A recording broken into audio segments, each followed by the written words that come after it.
Today I'm going to take you through the basics of Microsoft Visual Studio, and we're going to start off by downloading a copy of the program. If you go to a search engine of your choice and search for Microsoft Visual Studio Download, the top option will take you to a download page. The current version at the moment is Visual Studio 2022, and there is a free download which you can click on. Once Visual Studio has been installed, you can then run the program and you'll be welcomed with a splash screen offering you choices of what to do. Now we're going to start off by creating a brand new project. Now we're also going to start off with just a simple console app. This is going to be a black screen with white writing, so no graphics, just text-based versions to start with. So we click on a console app, click on next. The first program you ever write on a computer system is called a Hello World program. This is just a simple program to check that the system is working correctly. So I'm going to call mine Hello. It's being saved just on my hard drive, that's absolutely fine. I click on next. Mine's only got one version of .NET installed, but if you have multiple versions, usually just use the newest version of .NET, that will be fine. When the project opens, it will open up by default something called program.cs. Now I'm programming in C#, which is what the CS stands for, and you can see over in my Solution Explorer, program.cs is in my Hello project. By default, it's come up with a line of code for us, which is console.writeline hello world. Straight away, the program has decided that yes, our first program should be a Hello World program. So let's click on the Run button to see what our code does. Our program pops up and it says Hello World. It then gives us a little message just stating that the window is ready to be closed. And if I press a key, it will close the program. So this shows that Hello World is being printed out to the screen. And that's what this console.writeline command does. It just writes whatever is in this section here to the screen. Now notice also it's color coded. Console is the library it is coming from, writeline is a command that's being done, and our string variable is in red afterwards. Now this is a nice easy way of being able to get data out to the screen. But also you probably want to get data in from the keyboard. Any data that we get from the keyboard we are going to need to store in variables. So I'm going to make a string variable and I'm going to call it name. I'm now going to get something from the keyboard. So I will say name becomes, and again I'm going to use this console, and you can see predictive text is already trying to figure out what I'm trying to type in, console.readline.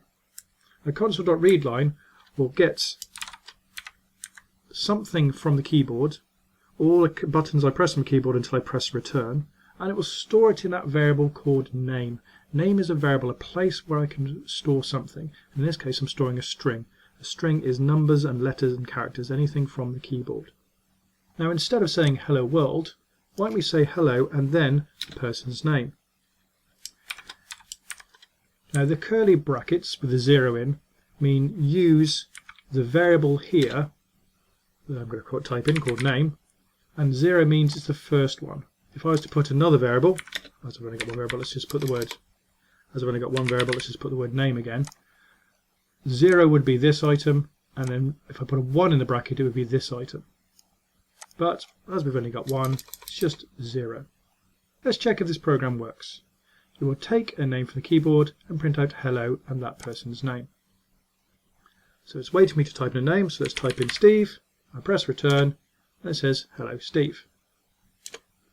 Now of course that's not a very useful program because the user doesn't know what to do, so what we can do is we can copy the line of code and we can say a different string. Now this program makes a little bit more sense. It will start off, it creates a string variable, it then writes the right line, what is your name? It then waits for me to type in something, so again we'll have stick with Steve, and then it says hello and whatever is in that variable, which happens to be Steve. So straight away we have written a program that takes a value from the keyboard, stores it in a variable, and outputs it to the screen. Now there are other types of variable you can use as well. Let's have an integer variable called age. Now, just to save time, I'm going to do a little bit of copy and pasting. And this time I'm going to say, what is your age? And I'm going to get something from the keyboard and put it into a variable called age. I'm also going to output something else saying, hello, whatever your name is, you are, and then the next variable, which is in position 1, years old. Now if you notice for our code, we've got some red squiggly lines and some green squiggly lines. Now the green squiggly line is just a warning, we won't worry about that one. But the red squiggly line is an error. And this says at the bottom, CS0029 cannot implicitly convert type string to int. Now what's happening is readline is getting a string from the keyboard. So it could be the number 8, it could be the letter J. It's getting something from the keyboard, but we want to store it in an integer variable, so we have to convert it. So we're going to say convert dot to int32, and we convert whatever you've got from the keyboard, we convert it into an integer and store it in the integer variable, which is why now the red squiggly line has disappeared. Let's run our program and see what happens. So it starts off by saying, what is your name? So we'll stick with Steve. What is your age? 24. And it says, hello Steve, you are 24 years old. It's taken in two different data types. It's taken in a string and stored it. It's taken in a string, converted to an integer and stored it. Now I'm going to stop the video here, and next time we'll have a look at making the code loop.